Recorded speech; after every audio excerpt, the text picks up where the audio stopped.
Hola a todos, ¿cómo están? Antes de empezar con este caso, quiero contarles que desde ahora los nuevos videos ya pueden ser vistos doblados al inglés.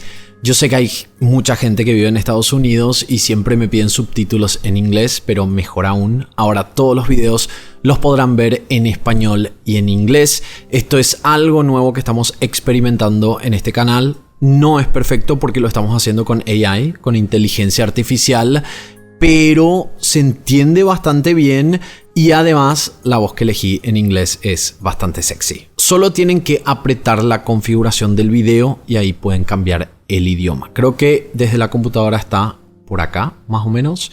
Y en los teléfonos no sé dónde está, pero es dentro de este video. Lo cambian y ya pueden ver en español, en el idioma original o en inglés.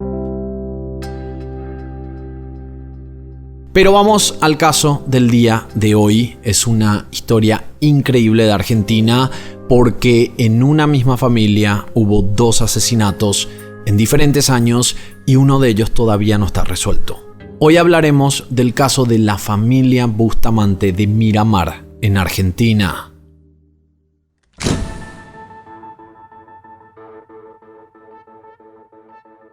Para contar esta historia tenemos que hablar de los dos asesinatos en esta familia.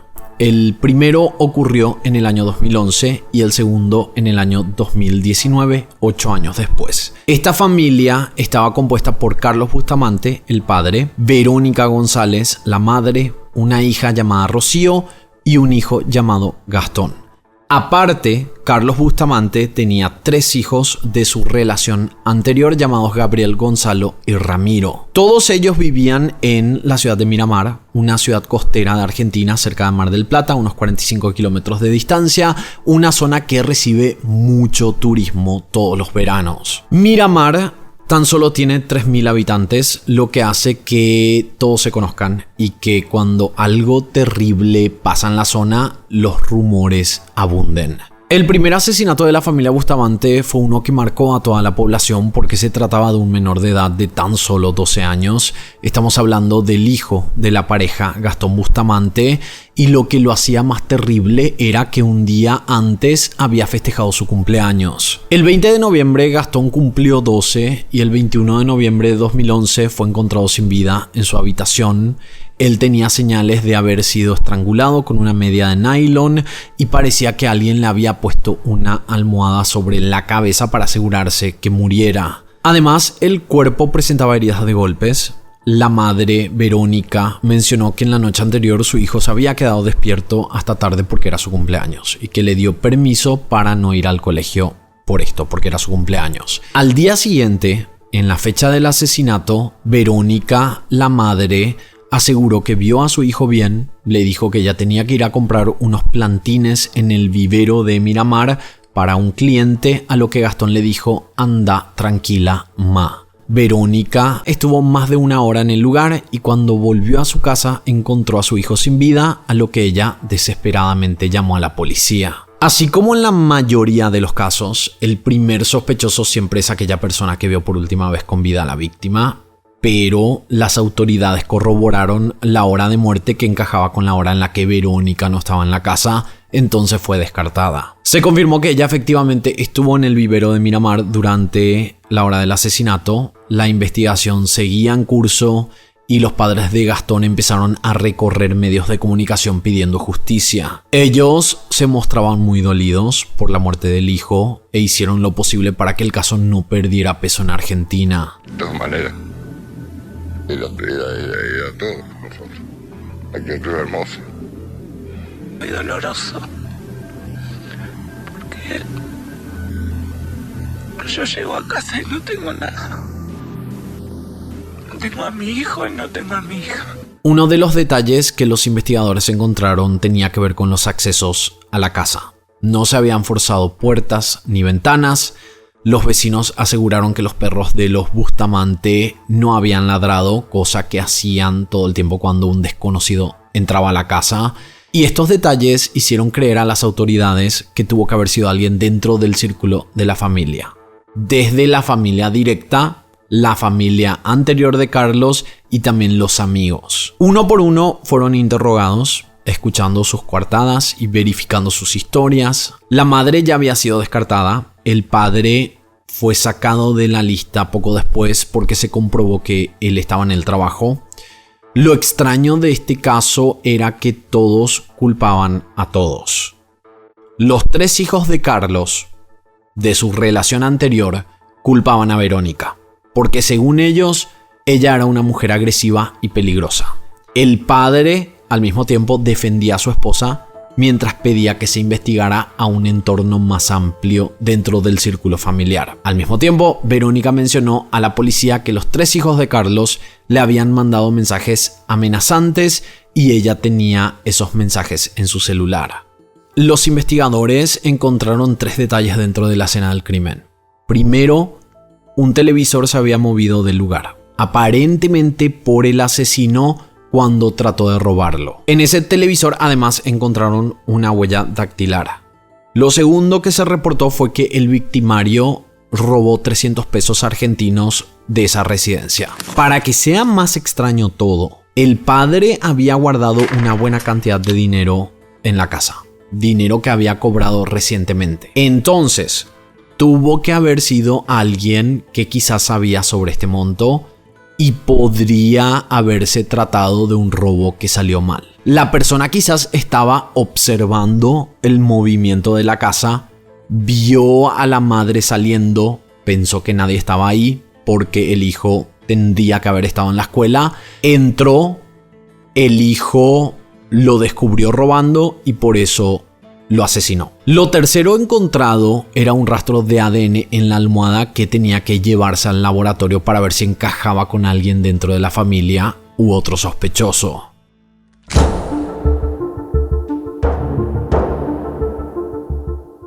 La familia Bustamante parecía común y corriente. Muchos los veían como una familia modelo. Parecían unidos incluso con los hijos de la relación anterior de Carlos, quienes iban frecuentemente a la casa para pasar el tiempo con su padre y medios hermanos. Carlos Bustamante se había divorciado de su ex esposa y en 1992 conoció a Verónica, se casaron y al poco tiempo nació Rocío, la hija mayor, y luego Gastón, la víctima del asesinato. Según testimonios, Carlos Bustamante era un hombre alegre y simpático, con buen espíritu, siempre con una sonrisa, pero según los hijos mayores, con esta nueva relación, Carlos había cambiado. Se lo notaba triste, apagado y no salía de la casa, casi ya no estaba disponible para salir con amigos o familiares. Él además sufría de problemas cardíacos, lo cual era preocupante y podría haber sido una de las razones de por qué Carlos había cambiado tanto esta enfermedad. Verónica, por su parte, era una mujer controladora. Según los hijos de Carlos, vieron en múltiples ocasiones el maltrato que esta mujer realizaba en contra de su padre y medios hermanos.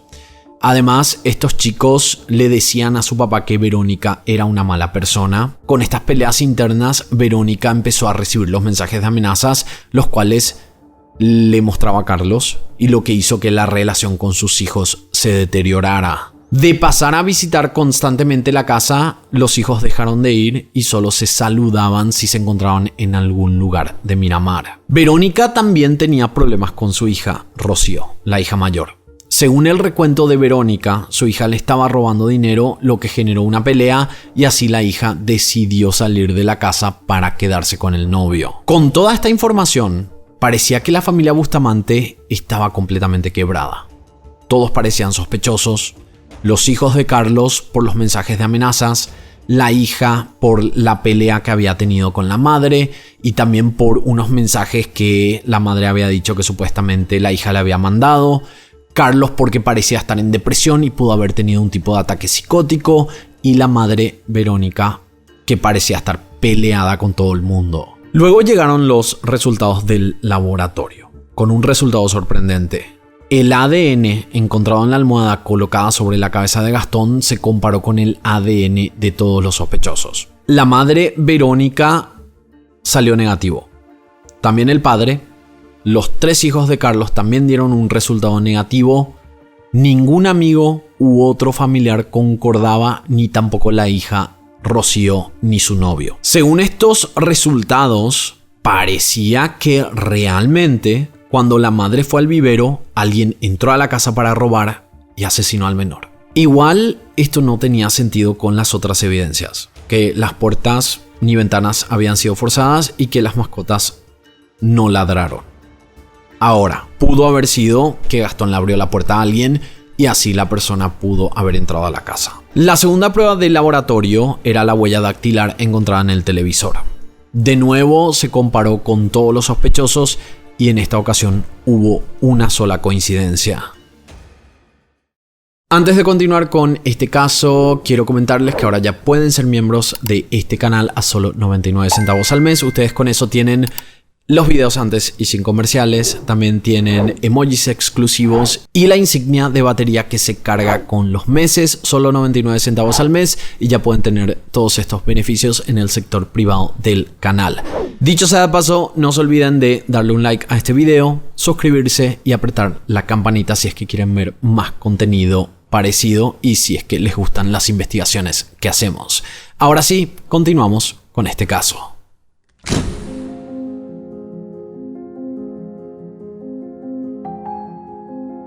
Como dijimos, el ADN no concordaba con nadie de la familia o cercanos.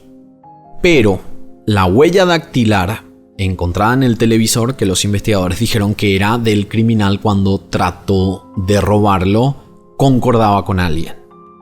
No concordaba con la madre, no con el padre, tampoco con la hija ni los hijos de Carlos. La única coincidencia era de Julián Ramón, el novio de la hija. Este fue un avance significativo para la investigación, surgiendo la primera hipótesis. Según las autoridades, Julián sabía los movimientos de la casa, estuvo dentro en varias ocasiones, los perros estaban acostumbrados a verlo, por ello no ladraron y supuestamente ese día estaba observando el momento exacto para entrar a la casa cuando Verónica salió. Él además sabía sobre el dinero del padre y su intención, según las autoridades, era robarle a la familia. Cuando entró a la casa, movió el televisor para robarlo, que fue cuando Gastón lo vio, y como tenía miedo de que lo acusara, realizó el crimen. Luego de esto, con la adrenalina de haber cometido un asesinato, no tuvo tiempo de encontrar el dinero del padre, entonces robó 300 pesos que encontró en la casa y se fue del lugar. Julián Ramón fue arrestado bajo la imputación de asesinato y fue a prisión en diciembre del año 2011. Hay que decir que lo único que las autoridades tenían en su contra era la huella dactilar. Nada más. Todo lo demás eran especulaciones que no podían probarse. Además, a su favor estaba la muestra de ADN en la almohada que aseguraba que una persona desconocida la había manipulado. Fue así que, por falta de evidencias, fue sobreseído del cargo y salió de prisión en marzo de 2012. De esa manera, el crimen de Gastón Bustamante quedó sin resolverse y hasta la fecha no se sabe quién fue el verdadero culpable.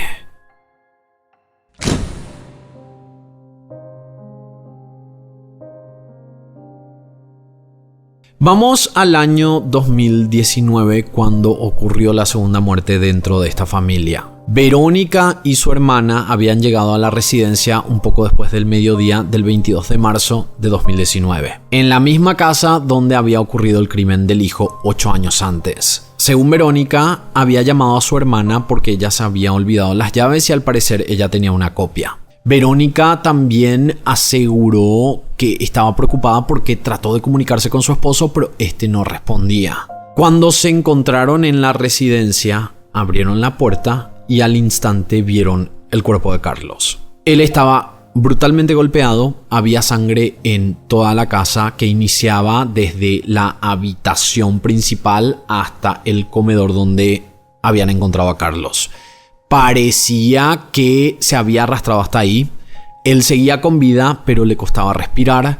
La hermana de Verónica ingresó y sin tocarlo le preguntó quién le había hecho eso, pero Carlos no podía hablar, solo balbuceaba, pero no se entendía completamente nada. Llamaron a la policía y pidieron una ambulancia. Carlos fue derivado a un hospital, pero por la gravedad de las heridas fue trasladado a otro centro médico donde lamentablemente falleció a los 66 años de edad. En esas horas que estuvo con vida no pudo decir el nombre de la persona que lo atacó y nuevamente los medios empezaron a hablar del caso recordando que era la misma familia que había sufrido la muerte del hijo años atrás.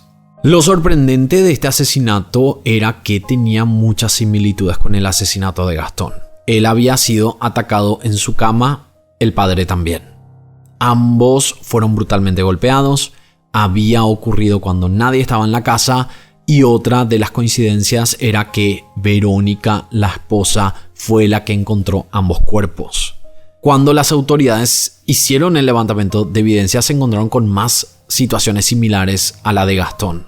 Ninguna puerta ni ventana había sido forzada, pero no habían señales de que hubiera ocurrido un robo. También confirmaron que el ataque había iniciado a las 9 de la mañana aproximadamente en la habitación de la pareja, mientras Carlos estaba acostado en la cama y al parecer el hombre se había arrastrado hasta el living comedor donde fue atacado nuevamente y donde estuvo por horas hasta que fue encontrado por la esposa y su cuñada. De nuevo, en este caso, como en el de Gastón, los perros no ladraron, lo que decía que el culpable tenía que ser alguien dentro del círculo familiar. Carlos falleció por los fuertes golpes en la cabeza y el arma utilizada jamás fue encontrada. Verónica dio su coartada. Ella mencionó que había salido de la casa, fue a un kiosco, habló con una vecina, compró en una tienda y luego fue al banco. Las cámaras de seguridad del banco mostraron a Verónica en el lugar entre las 12 y 13:10 de ese 22 de marzo.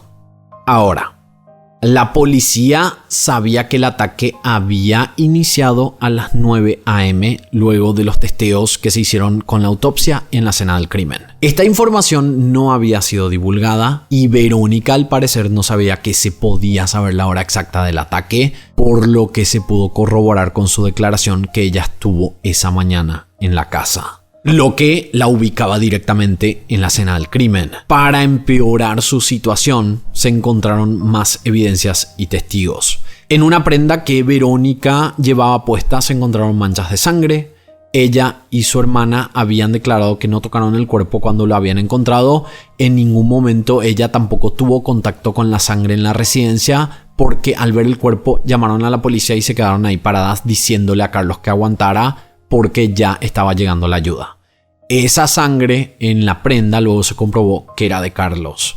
También se hizo un hallazgo de rastros de sangre de Carlos en la cortina del baño de la casa. Y el detalle curioso era que la víctima jamás estuvo en ese baño. Entonces, la persona que realizó esto probablemente se tomó una ducha y la sangre se quedó en la cortina. En el dedo anular derecho de Verónica también encontraron material genético de su esposo y los registros de llamadas del teléfono que Verónica usaba registraron que se hicieron varias llamadas desde la residencia entre las 10 a.m. hasta las 13 horas, lo que confirmaba además que ella estuvo ahí en el horario del ataque. Una testigo que vendía cosméticos de la marca Avon había ido a la casa a eso de las 11:30 a.m. Esta mujer dijo que tocó a la puerta, pero nadie respondió, pero en un momento escuchó gritos que provenían de adentro de la casa.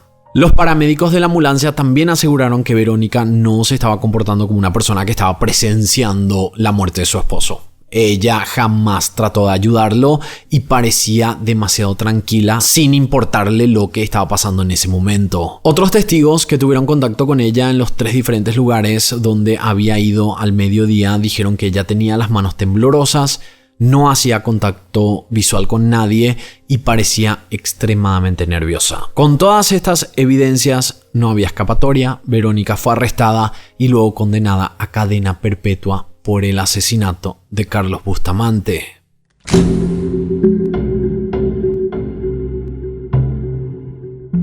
Con esta noticia del asesinato de su esposo, la verdadera cara de Verónica empezó a salir a la luz. Y esto venía desde el asesinato de su hijo. Se pudo comprobar que Verónica mentía compulsivamente. Ella tenía varios chips de teléfonos con los cuales se mandaban mensajes de texto a sí misma simulando que los había recibido de parte de los hijos de Carlos o de parte de su hija Rocío. Básicamente, esos mensajes de amenazas que ella había denunciado en su momento fueron falsos. Un test psiquiátrico confirmó que Verónica tenía celos extremos inestabilidad emocional, proclive a la impulsividad, inmadurez afectiva, tendencia a la victimización y conductas perjudiciales hacia terceros, incluyendo pareja e hijos. Pero, aparte de esto, se comprobó que no tuvo un ataque psicótico y sabía lo que estaba haciendo al momento de atacar a su esposo. También se había descubierto que una amiga la había acusado por estafa y un día antes del ataque Verónica escribió un mensaje muy extraño en su cuenta de Facebook que decía: "Y cuando se viene la tormenta, seguro sos vos que haces milagros. Gracias Gasti, mami te amará por siempre", que muchos dicen era un mensaje relacionado al ataque que iba a ocurrir al día siguiente. Todo esto llevó a especular que quizás Gastón Bustamante, el hijo, había sido asesinado por ella. No solo por lo que se fue descubriendo sobre su personalidad o las relaciones turbulentas que ella tenía con prácticamente todos, sino que por las similitudes en los dos asesinatos. Aunque el caso de Gastón está sin resolverse, muchos creen que la culpable fue realmente la madre y que se había salido con la suya, pero afortunadamente con el caso del esposo terminó pagando las consecuencias de su crimen. Los que más creen en esta teoría son los hijos de Carlos, quienes desde el primer momento señalaron a Verónica como la culpable y hasta la fecha piden justicia por Gastón.